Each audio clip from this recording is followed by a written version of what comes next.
My mother tried to destroy me and gave everything to my sister, but I found out the truth and got my life back. I don't even know where to begin, but I'll try to put into words what I experienced. My name is Alice. I'm 25 years old, and a few months ago, I suddenly lost my father. He was my world, my safe haven, and suddenly, he was no longer here. I woke up that morning with a strange feeling, but I never could have imagined it was the last day I'd see him. When I received the news of the heart attack, my chest tightened like never before. Everything seemed like a nightmare. Every detail of the next day seemed irrelevant compared to the overwhelming pain that consumed me. I never thought I'd feel so much despair mixed with fear and anger at a world that seemed so unfair. I felt small, groundless, unsure of how to breathe properly. At the wake, I tried to stay strong, knowing my father wouldn't want to see me crying uncontrollably, but it was impossible to contain the feeling that everything I knew had crumbled in seconds. The house felt empty, every corner reminding me of him, every smell bringing back moments that now only existed in my memory. The next day, my mother, Beatrice, decided to tell me a truth that completely changed everything I believed about my life. She said, with a coldness I'd never seen in her before, that I was adopted. My body froze, my mind raced, and anger began to bubble, but I couldn't let it show. I'd always known her relationship with me was complicated, but nothing could prepare me for being called an intruder in my own home. She also said that the fund my father had set aside for me, earmarked for my future wedding, should go to my biological sister, Helena. It was as if she were pushing me out of my own story, diminishing me, showing me that I was never really the daughter of someone who loved me. The sense of betrayal was piercing, deeper than any physical pain I'd ever felt. During that day, I felt a mixture of shame, sadness, and despair, but also a flame of resistance ignited within me. I couldn't let myself be beaten down. I couldn't appear fragile in front of someone who clearly wanted to manipulate me. I needed to observe, understand, plan. I saved every word, every gesture to use as a reference to see who she really was. I began to realize that Helena was spoiled, favored, and that my mother expected me to depend on her in some way, emotionally or financially. It was obvious that it was all part of a plan to dominate me, but something inside me told me I couldn't give in. I began to breathe deeply, to organize my thoughts, to convince myself that there was a way to protect myself. I felt anger, and not just any anger. It was the kind that burns inside and forces you to move. I felt exhausted from having to deal with all of this while still grieving, afraid of not knowing how to handle the situation, but I also felt a strange clarity. My father always taught me to be strong, to never depend on anyone, and to care for those who truly love us. He prepared me for this, even if I didn't realize it at the time. Deep inside, I began to make a mental plan, imagining myself strong, secure, ready to face the reading of the will. Each tear that fell was a mixture of pain and resistance. The turning point came when I realized I didn't need to prove anything to my mother or Helena. I just needed to prove to myself that I had value and a right to my life. I began to feel a glimmer of hope, even amidst that whirlwind of emotions, that perhaps my father had left clear instructions, something that would guarantee I wouldn't be betrayed until the end.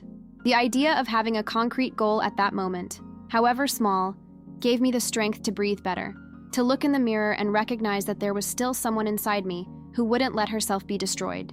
I was determined not to let the pain turn into defeat. On the day of the will reading, I felt my entire body tremble. It wasn't just the anticipation of what was to come, but the weight of everything I'd experienced up until that point. I remember walking into the lawyer's office, looking at my mother and Helena, and feeling a strange calm, as if something inside me was telling me there was no need to be afraid. My hands were sweating, my heart was racing, and with each passing second, time seemed to slow down. I remembered every moment with my father, every piece of advice, every gesture of affection, and this gave me the strength to stand firm.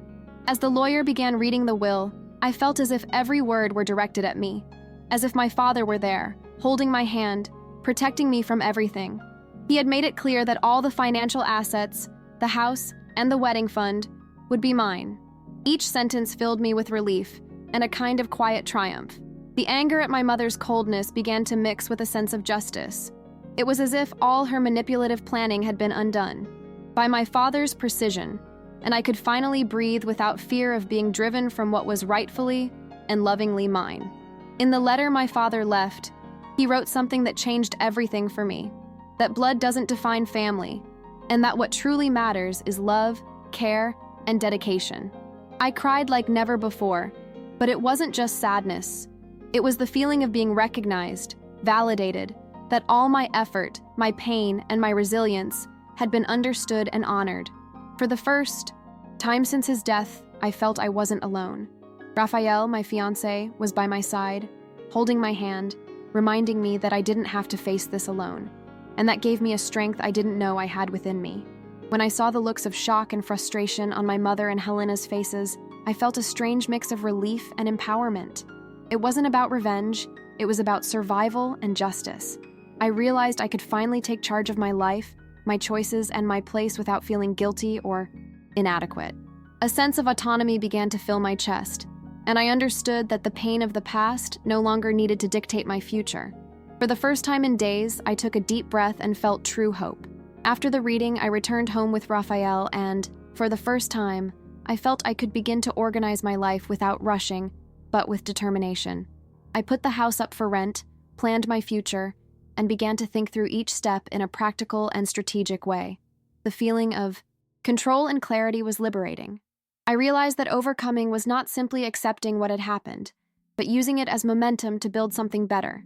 The pain was still there, but it no longer paralyzed me.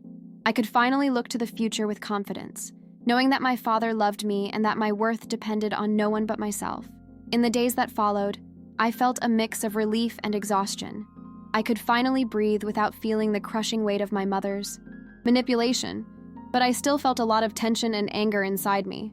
Organizing the house, dealing with documents, contracts, and financial decisions was exhausting, but also incredibly liberating. For the first time, I realized I could trust my own ability to make decisions, without needing anyone's approval or manipulation. Every step I took reminded me of how much I had survived pain and betrayal. Raphael was a tremendous support during this time. Having someone who not only listened but truly understood my pain and fear made a huge difference. He reminded me to breathe, not to overwhelm myself, and to appreciate every achievement no matter how small. I began to feel more confident in my own skin. Every decision I made about the house, my possessions, my future, gave me a sense of power I had never experienced before. The anger toward my mother and Helena still lingered, but it began to fade in the face of my clarity and the justice I finally felt. There were times when the pain would hit again, especially when I remembered my father. I missed him in every detail of the day, in the small decisions, in the routines we shared. But I realized that his absence didn't have to break me. On the contrary, it reminded me that I needed to honor everything he had taught me, to use the strength and intelligence he entrusted to me. The pain became fuel, and each tear I shed became an opportunity to strengthen myself and rebuild my life independently. I began planning for the future with more clarity than I ever imagined. I separated what was mine, organized my finances, and set goals for my career, relationships, and complete independence. For the first time, I felt I could breathe without fear, that my choices truly mattered, and that I could control my destiny. The feeling of autonomy was almost new to me, something I had never fully experienced because my mother's manipulative shadow had always loomed over me. Now that shadow was finally behind me, and I could move forward with confidence. The transformation didn't happen overnight, but I realized during that time that I had gone from a fragile, scared, and dependent person to someone who understood my own worth. I learned to trust myself, to not allow anyone to diminish my existence, and to transform pain into action. Every decision, every step I took was a reminder that overcoming is possible, even when everything seems lost. I still felt sadness, but I also felt strength, resilience, and hope, something that had previously seemed impossible. Life didn't become easy, but I finally felt in control of it. With each passing day, I felt my fear and anger diminish, replaced by clarity and strength. Before, every gesture from my mother would make me tremble, but now I could face her without feeling small. I understood that she could no longer control me, that the power she had over me had ended the moment I decided to trust my own abilities. It was a strange but liberating feeling, realizing that all the suffering I had experienced up until that point had prepared me to be more determined and strategic. I didn't need to prove anything to anyone. only to myself. I began to organize my priorities, reviewing my finances, contracts, and future plans. I put the house up for rent, talked with Raphael about each step, and realized I was building something solid, one that wouldn't depend on any approval or favors from others. Every decision I made me feel more confident and capable. A sense of autonomy began to fill every corner of my life, and each choice reminded me that I had the right to be happy and respected, that no one could take that away from me. I still felt pain, but it was no longer a paralyzing pain. It was a pain that reminded me of what I had overcome. There were moments of doubt, of course, thoughts about my mother, about Helena, about the family I thought I had, but I realized that what really mattered were the years of care, love, and dedication I had experienced with my father, and that this formed my true family. I learned to separate what was toxic from what was genuine love, and this gave me a sense of emotional control I had never had before. It was like taking a deep breath after suffocating for so long. Raphael remained my safe haven, but I realized that the strength I felt came from within. He supported me, but he wouldn't do anything for me that I couldn't do myself. I realized that true freedom didn't come just from having possessions or financial security, but from believing in one's own ability to overcome betrayal, to rebuild oneself, and to move forward without being dominated by fear or anger. Every small step I took was proof that pain could be transformed into personal power. The biggest lesson from this period was understanding that life can knock us down, but there's always a way to rise stronger. I found myself crying, screaming, feeling anger, fear, and sadness, but I also saw myself as determined, firm, and capable. The experience taught me that overcoming what happened isn't about forgetting what happened, but learning to use it as momentum to build something better, to become master of my own life. For the first time, I felt like I could truly control my destiny. Over time, I realized that what strengthened me most was not just my victory over my mother's manipulation, but the clarity that I could trust myself. Every decision I made, every step I took to organize my life, reminded me that I didn't need to depend on anyone to be happy or secure. I learned that resilience isn't about not feeling pain, but about continuing to feel everything at once. This awareness gave me a strength I didn't know I had and transformed my relationship with myself. Little by little, I built a calmer, yet still purposeful routine. I organized my financial commitments, prioritized my career and studies, and planned my personal life alongside Raphael, but with complete autonomy. With each small achievement, I felt my heart lighten, my mind clearer, and my confidence grow. I realized I didn't need to prove anything to my mother or Helena. I just needed to live my life the way my father always wanted me to, with courage, love, and determination. There were times when sadness still hit hard, especially when remembering my father, but I learned to accept this pain without letting it destroy me. Every memory, every tear, became part of the process of overcoming it, something that made me more aware and stronger. I discovered that accepting pain is also accepting life itself, and that true strength comes from the combination of self-love, memory, and resilience. I didn't need to erase the past to move forward. I simply used the experience as a guide for future decisions. Today, looking back, I can see the transformation that occurred in just a few days, but which profoundly affected who I am. I went from someone fragile, dependent, and full of fear, to someone capable of standing up for themselves, facing betrayal and injustice, and rebuilding their life with dignity and clarity.